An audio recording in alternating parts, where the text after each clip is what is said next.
श्री शिवाय नमस्तुभ्यम, हर हर महादेव, जय महाकाल। कैसे हैं आप सभी लोग। देखिए, आप सभी को पता है कि 6 जुलाई 2025 के दिन पड़ रही है साल की सबसे बड़ी एकादशी, जो होती है देवशयनी एकादशी। ये वो एकादशी होती है जब भगवान श्री हरि नारायण विष्णु जी अपनी पूरी सृष्टि का भार महादेव के कंधों पर देकर के शयन मुद्रा में चले जाते हैं। और इसके बाद में आने वाला सावन का महीना जो होता है, उस दिन ऐसा कहा जाता है कि जो महादेव होते हैं वो पृथ्वी लोक पर आते हैं और अपने भक्तों की समस्त कामनाओं को पूरा करते हैं। तो ये जो देवशयनी एकादशी के दिन करने वाला सबसे अचूक उपाय, जो आपको एक सिक्का तिजोरी में रखने वाला उपाय गुरुदेव ने अपनी कथा के दौरान बताया था। जब आपके घर में धन और पैसे को लेकर के समस्या हो, घर में संपदा और वैभव की बहुत ज्यादा कमी हो, आपकी कोई कामना पूरी नहीं हो रही है, तो देवशयनी एकादशी का ये सबसे अचूक उपाय करना बिल्कुल मत भूलना। गुरुदेव की कथा से सुन करके और समझ करके पूरे उपाय को बहुत आसान भाषा में आप सभी लोगों को बताऊंगा। परंतु उससे पहले आप सबसे बस एक छोटी सी प्रार्थना, जो लोग पहली बार आए हैं ना, चैनल को सब्सक्राइब जरूर कीजिएगा और वीडियो को लाइक करके महादेव का कोई सा भी प्यारा नाम कमेंट बॉक्स में लिखना मत भूलिएगा। साथ ही साथ भगवान श्री हरि नारायण विष्णु जी का भी प्यारा नाम जरूर लिखिएगा।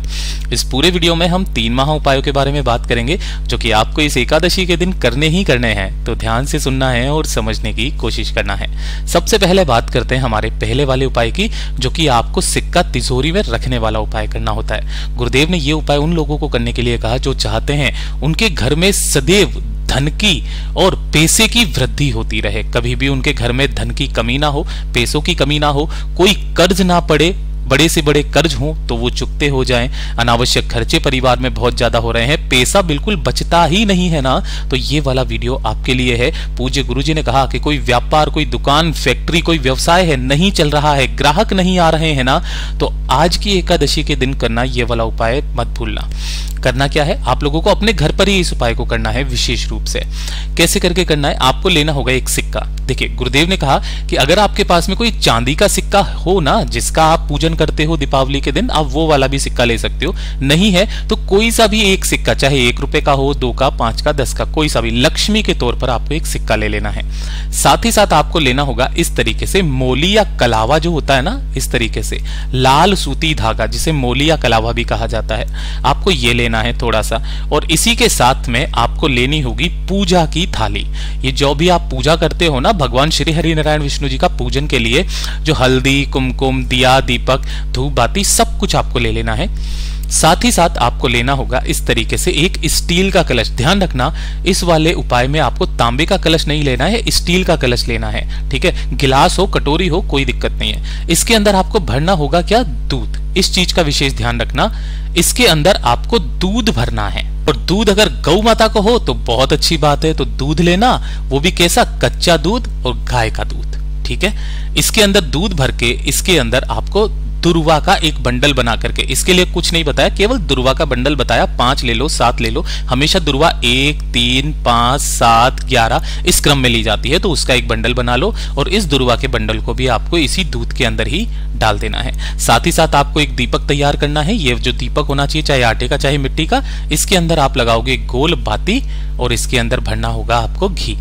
ठीक है, अब शाम के समय ध्यान रखना, शाम के समय जब आपके घर में ठाकुर जी की आरती होती है ना, रात्रि के समय पर, है ना, शाम ढलने के बाद में, उस समय पर आपको ये उपाय करना है। जब आपके घर की आरती हो जाए उसके पश्चात आपको क्या करना है, जो आपने एक दीपक लिया है ना, उस दीपक को भगवान श्री हरि नारायण विष्णु जी का या लड्डू गोपाल जी का जो भी स्वरूप आपके घर में हो, मंदिर में हो, वहां पर आपको रख देना है ना। इस दीपक को प्रज्वलित करना है, चाहे सत्यनारायण भगवान जी हो, राम सीता जी का हो, उनके सम्मुख में रखना। लड्डू गोपाल जी हैं तो बहुत अच्छी बात है। इसके नीचे कुछ ना कुछ आसन के तौर पर गेहूं चावल के दाने जरूर रखना। साथ ही साथ जो आपने एक कलश लिया है ना, जिसके अंदर आपने दूध और दुर्वा को डाला हुआ है, उसे भी आपको यहीं पर इसी तरीके से रख देना है। अब जो आपने एक सिक्का लिया है ना, उस सिक्के को एक बड़ी सी थाली में क्या करना है, हल्दी कुमकुम से आपको पहले एक स्वस्तिक का निर्माण करना है। इस तरीके से, है ना, थाली के ऊपर हल्दी स्वस्तिक से निर्माण कर देना। और निर्माण करने के पश्चात उस स्वस्तिक के ऊपर आपने जो एक सिक्का लिया है, उस एक सिक्के को रख देना। रखने के पश्चात आपको इसके ऊपर गंगा जल के छींटे मारने हैं। 3 बार, कितनी बार? 3 बार गंगा जल के छींटे मारने हैं। और गंगा जल के छींटे मारने के पश्चात इस वाले सिक्के का आपको पूजन करना है। इसके ऊपर सबसे पहले एक स्वस्तिक का निर्माण करना है, सिक्के के ऊपर भी, और इसके ऊपर पूरे पर आपको ये जो मोली कलावा लच्छा है ना, उसको लपेट देना है। जैसे मान लीजिए कि आपके पास में ये सिक्का है, इसके ऊपर आपको हल्दी कुमकुम से भी इसका पूजन करना है, स्वस्तिक बनाना है, और फिर इसके बाद में इस सिक्के को पूरा आपने जो हल्दी वो जो मोली या कलावा लिया है उससे आपको पूरा का पूरा लपेट देना है। और लपेट देने के पश्चात फिर से वापस आपको इसी स्वस्तिक के ऊपर ही रख देना है।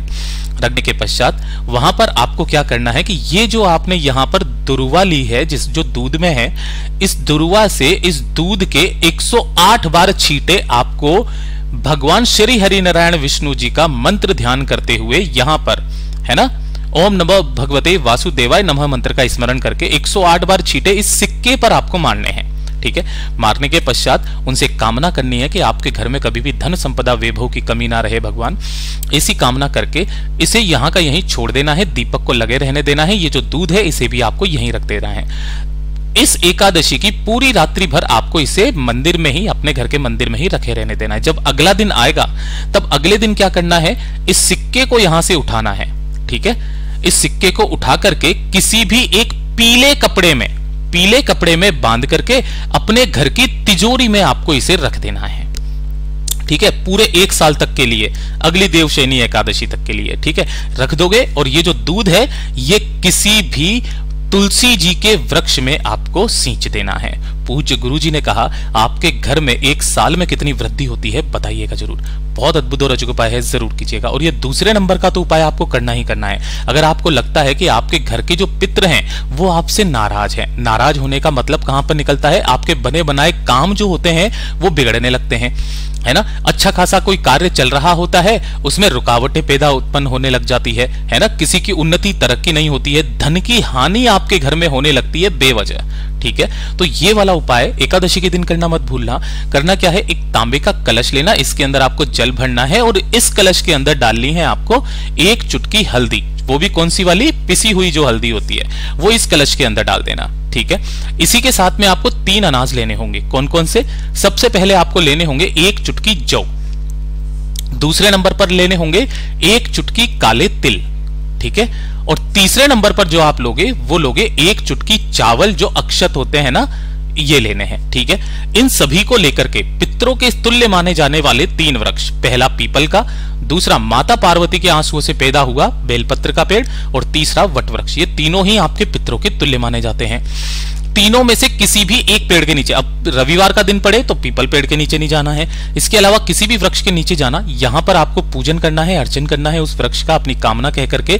सबसे पहले आपने जो 3 अनाज लिए हैं उन तीनों अनाजों को अपने पितरों का स्मरण करके आपको यहां पर उन्हें भोग के स्वरूप में इसकी जड़ के पास में समर्पित करना है। और समर्पित करके जो 1 लोटा आपने हल्दी का जल लिया है ना, उस हल्दी के जल को यहां पर आपको समर्पित करना है। किनके नाम से, ये वाली चीज का ध्यान रखना, हरिहर महादेव के नाम से। किनके नाम से? हरिहर महादेव के नाम से समर्पित करना। और जब आप इस जल को यहां पर समर्पित करेंगे तब आपको एक मंत्र का स्मरण करना है। वो मंत्र कौन सा है? ओम ह्रीम ओम हरिणाक्षाय नमः शिवाय। इस मंत्र का स्मरण करते हुए जिस स्थान पर आपने तीनों अनाजों को समर्पित किया है उसी जगह पर समर्पित करके अपनी कामना बोल करके जो व्यक्ति आ जाता है ना, उसकी सारी समस्याएं वहीं का वहीं समाप्त होती है। उनके पितृ खुश होते हैं, पितृ तृप्त होते हैं, खुले हाथों से आशीर्वाद लुटाते हैं। बहुत अद्भुत और अचूक उपाय है, जरूर कीजिएगा। और ये तीसरे नंबर का तो उपाय आप सभी लोगों को करना ही करना है। इस वाले उपाय को आपको किसी भी हालत में भूलना नहीं है। यह है बड़ी से बड़ी इच्छा पूर्ति का, बड़ी से बड़ी कामना पूर्ति का सबसे सुंदर उपाय जो इस एकादशी के दिन किया जाता है। पूज्य गुरुजी ने कहा आपके पास में जो भी चंदन हो, चाहे लाल चंदन हो या पीला चंदन हो, 1 चुटकी चंदन लेना है और 1 लोटा शुद्ध जल अपने घर का लेना है तांबे के कलश में, और पहुंच जाना भोलेनाथ के मंदिर में शिवलिंग के पास। यहां पर आपको शिवलिंग के पीछे की तरफ में खड़े होना है, जिससे आपका मुख उत्तर दिशा की तरफ में हो जाएगा। जो 1 लोटा शुद्ध जल लिया है उसे अपने दोनों हाथों में लेकर अपना नाम, अपना गोत्र और जिस तिथि को कर रहे हो उस तिथि को बोलकर अपनी कामना कहकर समस्त जल शिवलिंग पर समर्पित करना, श्री शिवाय नमस्तुभ्यम मंत्र का स्मरण करते हुए। जब ये समस्त जल समर्पित हो जाएगा ना, तो अपने दाहिने हाथ की अनामिका उंगली पर जो भी आपने चंदन लिया है ना, उस चंदन को आपको लगाना है। और इस चंदन की जो पहली बिंदी आपको लगानी है वो भगवान गणेश जी के स्थान पर, दूसरी बिंदी भगवान कार्तिकेय जी के स्थान पर, तीसरी माता अशोक सुंदरी के स्थान पर, चौथी माता रानी के हस्त कमल पर, पांचवी इसी क्रम में लगानी है महादेव की शिवलिंग के शीर्ष पर, छठी बिंदी आप लगाओगे कहां पर, शिवलिंग के जस्ट पीछे, सातवीं बिंदी जहां से जल नीचे गिरता है यहां पर लगाओगे, आठवीं बिंदी जो आप लगाओगे वो लगाओगे आप नंदी बाबा के उठे पैर पर, और अंत में जो बिंदी लगानी है वो लगानी है नंदी बाबा के दोनों सींगों पर। इन बिंदियों को लगाते समय आपको अपनी मनोकामना, अपने हृदय की बात महादेव से कहते रहनी है। पूज्य गुरु जी ने चाहा, महादेव ने चाहा कि आपकी जो कामना है वो अगली एकादशी आने से पहले जरूर पूरी होगी। पूज्य गुरु जी के सभी उपाय बहुत ही ज्यादा खास और अद्भुत है, जरूर कीजिएगा। वीडियो पसंद आए तो लाइक करना, चैनल को सब्सक्राइब जरूर कीजिएगा।